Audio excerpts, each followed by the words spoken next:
about it, just listening. Yeah. I'll tell you why, because I'm a businessman as well, and I'm conflicted. One, because I'm thinking, okay, cool. Did you copy the logo or not, in your opinion? No. Whose logo? No, because he mentioned it. He mentioned That it. would be silly. He said he mentioned it in an email. Yeah, you did. You did. So there's no copy of logo. I don't think so. No. There's no same font. No. Alright, cool. So then my thing would be like, I was thinking about it. Heat in the street was like a link up TV thing, Yeah. So that heat is another word for fire, Oh yeah, fire in the street, heat in the street or something. Heat in the street. Yeah. That's another word for fire. Yeah, heat. But because it's a different word, it was okay. It makes it a different thing, right? From a business standpoint. But from a reality standpoint, like someone that's watching it, heat, fire, it's the same thing, blood. It means it's hot. Yeah, it means it's hot. You get it? Of course. But what I'm thinking now maybe is the SEO. Like when people are like big in the game, established, people search for them every day. So where you lot are picking up bare momentum, he might be thinking, raw, they're stealing some of my views, bro. No. Are they stealing some of my views? We all share the same views. Let me tell you how scary it is, yeah? How many off licenses are there in the whole world? Loads, bro. Thank you. Especially in London specifically, this a corner shop thing. So just look at the capacity from there. Yeah. Where it can go. Yeah. No, of course, it's a good idea as well. Exactly. Yeah. And I think that's where I think some people saw the bigger picture even before me and Richie did. Yeah. And was thinking, raw. Of course they did. Of course they did. Before we even saw it, some people are business people that are experienced in business. They know how this goes. Thank you. But blood, that's why I'm conflicted because as an older brother, when I see like people come up from the game, SBTV and all these people never clamped Young G's and said you can't have a freestyle platform like this or whatever just because it's got a similar like Street Zone, for instance. Do you remember Street Zone? Not Street Zone. Street Stars. Yeah, Street Stars. They basically like F64 was the thing, right? At the time. But then at the time, Street Stars, who I knew Jay and that bigged them up, they'll go and film Dave and that. Dave kind of really, that's the first time I heard of Dave. Do you know what I'm trying to say? So there's a lot of people that, because we're in the same industry and the same genre, it's not just the same industry, it's the same genre as well. It's not like you lot are filming slow jam singers in the we shop. are though. We were doing that too. We put on any type of artist, bro. Mainly rap, grime, but it was diverse, bro. Any type of artist that we saw off the street, we'll chill outside the shop and say, bro, do you rap? Listen, we got a platform in the shop. Wasn't even... No, bro, we put in the groundwork as well. Like, it wasn't just online, oh, do you want to come to our shop? We was outside, live approaching people. Live from the T. Exactly. And you see, our platform is known for being a gateway to the industry. To try and get on Link Up After and all that. And you get it? We were like the gateway, bro. You know what I'm trying to say? Because me personally, I'm for the culture. I'm like, I'm kind of anti-industry, I'm not going to lie. So I can come across a little bit biased, bro. Like, we don't attend no parties, bro.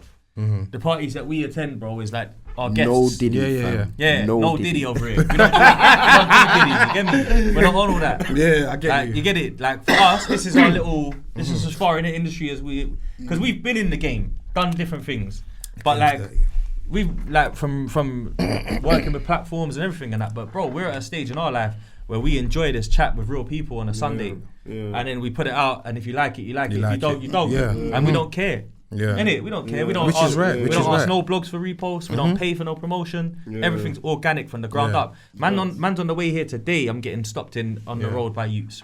Yo, fam, what I just watched the Johnny episode. Right, what do you think? Yeah, he's crazy. Rah, rah, rah. You get it? Man, them chats by the corner shop and that. Man's not in the game like that, but we're in the streets.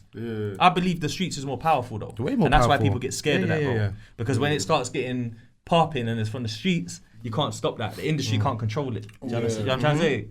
So I don't know, man. I feel like that side of me is disappointed in hearing that. I'm kind of disappointed to hear that Charlie did that. But on a business standpoint, I can understand from business exactly. I understand why he might feel like they. Yeah, I get it. You know I get it. But I think he had a hard entry to the game, if I remember correctly. Like he was a rapper. Does that mean that you should make someone else have a hard entry as well? No, that's why I think it should be the other way. You know what I'm saying? What does that mean? That don't mean nothing to me still. Should be the other way. If you had a hard entry, okay, cool, that's your story. If you can make it easier for someone else, why not? If it's along down your... because bro, he was I met Charlie when he was a rapper. He used to be called Sloth. Yeah, and he had a mixtape when I met him, and there was a song called Charlie. And then there was a label that done a compilation CD that him and Tabernacle was doing, and it was called Grimy Limeys. And I think Grimy Limey is his brand now, a label that he owns. Yeah, if I'm correct. Charlie also played one of my songs on radio when no one wasn't playing it as well back in the day, and I appreciate that. Do you know what I mean? Safe, bro. But I'm biased, bro. And unbiasedly, I'd think like, yo, let the youth them live, bruv. Let them do their thing. You're already established. You're already a powerhouse. I'll be honest here, bro. Sorry to cut you, guys. It just would have made the culture a touch better, bro, because we see 200 artists every year. And imagine if like one of them artists had a chance to go on fire in a booth, you would create a new Dave. You would create a new Central C. You don't know what type of future this game has if you don't let them in, bro. Do you know what I mean? There needs to be, at the end of the day, you don't have the youth clubs in the same way you once did. And there needs to be DVD something. culture. There needs to be a point of entry for youths who. A little gateway. It's important. There always has to be like feeder systems that can produce the next. We're like the voice, like raw. The streets. From the street. You know what I'm trying to say, Bro, we've had science teachers come to our platform, bro. And rap. And end up on The Voice after because they've probably gone viral on the TikTok, Instagram. They've got not just him, Red Rum as well. Big up Red Rum as well. She's gone on The Voice after. Gone on our platform and gone somewhere from there, you know. What's her name? We had Wavy Soft. I think she got signed from our platform. Yeah. You know what I'm trying to say? Same. So then we ended up in Jamaica, Dubai. Yeah. We got a shop in Shops Got Ghana. Barz, Jamaica. We got a Shops shop Got in Barz, Australia. This is big, So man. it went big, bro.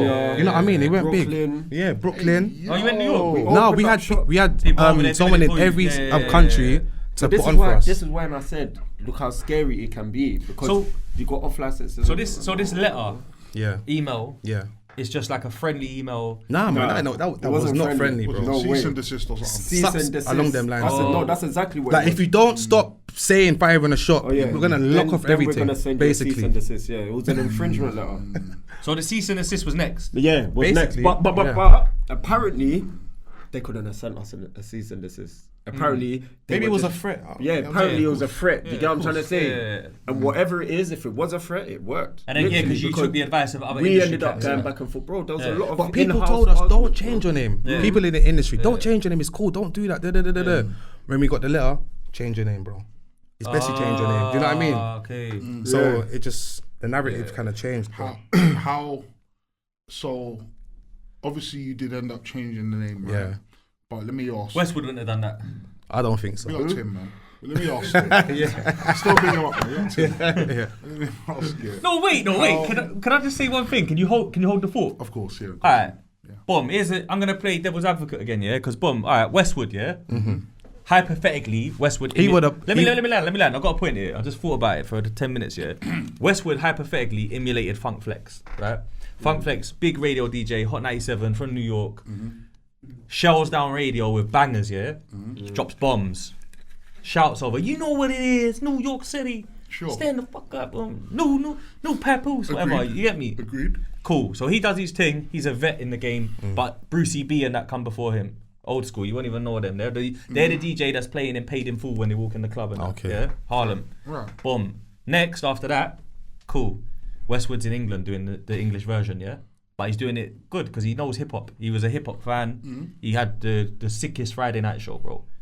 From the jailhouse all the way to the club and that. Westwood was tearing up the UK with CDs, mixes, radio shows. He definitely. He interviewed Biggie, Method Man, Nas, DMX, everyone. He's done it all. It's even hard to impress Westwood, like it's hard. You know, like when It's you go unique, Westwood, bro. you're like, It's I'm not unique. like, yo, we watched Jay-Z do a freestyle. You know what I mean? How am I gonna impress him? Yeah, But for the culture, I feel like FunkFlex could have turned around and sent him a infringement letter. Yeah. Why are you dropping bombs, shouting over the tune like me introducing the artist in the same capacity? Then Westwood could have turned around and sent Charlie Sloth the letter. Yeah. So why you? Yeah. Why are you doing what I do on radio, dropping your own bomb and your own shouting and your own hosting? Do you get it? But then they did have their little tension, so maybe he did as well. If YouTube and TikTok, if the internet was what it is now then, and TikTok and YouTube are being used how they're being used now, then I'm sure FunkFlex might have said raw. If he felt like it was stepping on his toes, he might have said, hey, he might have. Maybe. All I was gonna ask really, obviously the word fire is obviously the point of contention. Fire in What it the... sounds like, because the fact that there's fire in somewhere. He Yeah. feels like fire. That's what he feels like, Yeah. So I was gonna say, so at that time, when you're considering your options, you're taking advice, seeking legal advice, you want to make the best decision for your brand.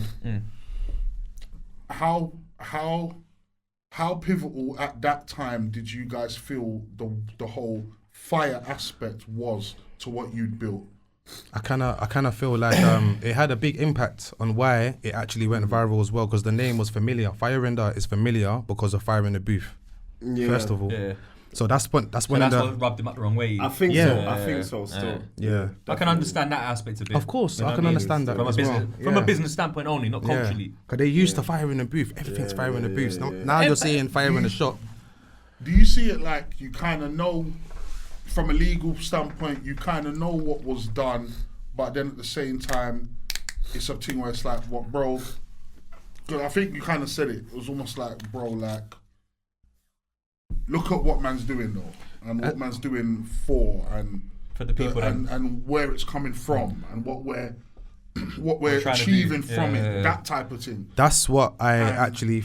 Sorry. And I was just gonna say, where he's in the same genre as well. It's kind of like we're in the same genre. We're basically in the same industry now, and it's like, you know, why would you try and block the play? If he was gangster, though, he could have tried signing you, man. Bro, I can't lie. When I saw the letter, I was disappointed, bro. I was disappointed. He started doing stuff, bro. Like he started doing fire in the booth in different places that are not booth all of a sudden. Let me tell you something. Sorry, you know what? It's so techy, I apologise because it's so techy. No, it's just so techy, bro. Because like we even got in touch with an artist out there, big up Junior, called Pampite. She's a big artist in Jamaica. She's just done a tune with Nicki Minaj. No, she performed for. She opened up for Nicki Minaj. She done a tune with Lady Spice and Jay the Kingdom and all this stuff. So she's doing her thing. Do you know what I mean? Yeah. Big up, babes. So big up Pampite. She's doing her thing right now. Yeah. And then she messaged us as what did she say? She said so and so hit me up. They want to know if like they said my freestyle's dropping something along them lines, but it was like Charlie was in contact with her because he saw her on our platform. And then now she's doing a freestyle in Jamaica. We just done a freestyle in Jamaica as well. Now he's in Jamaica, but he could have done that from, I don't know. It was just so coincidental. Like coincidence. Still. You know what I mean? Yeah, man's pre in the thing. Maybe. Yeah, of course. Do you know what I mean? And then how we actually kind of went mad is when I left a comment on Made You Think's Instagram page, and then I just said culture vulture. I was in my feelings, obviously, and then. Sorry, where was that? On Made You Think's Instagram page. In the comment section. Yeah, I put something in the comment section. I said culture vulture, and then that's when Charlie Sloth replied. That's why Nene sorry, this matters. Sorry, this part matters for me. This matters. Yeah. Was that comment from the brand's page, or was this a personal from me? Okay, cool. Go to So I didn't at him, so he knew who I was. And then he replied. He sent some long paragraph. I said my piece, and then he said his piece. I said, "This is all public." This is all public. Okay. Then it went up on YouTube. I remember this. Then that was going viral a bit, and then all over a sudden, it's been taken off. Do you know what I mean? Then and then clean up job, man. And then we kind of spoke briefly in the DMs. I messaged him. He replied. We kind of squashed it in the DMs. I bet you did in DMs. Yeah. Not publicly. Yeah. Squashed it, and then I said, you know what, cool, man, we're gonna go about our business, and man. See you at the top. Yeah, exactly. Exactly.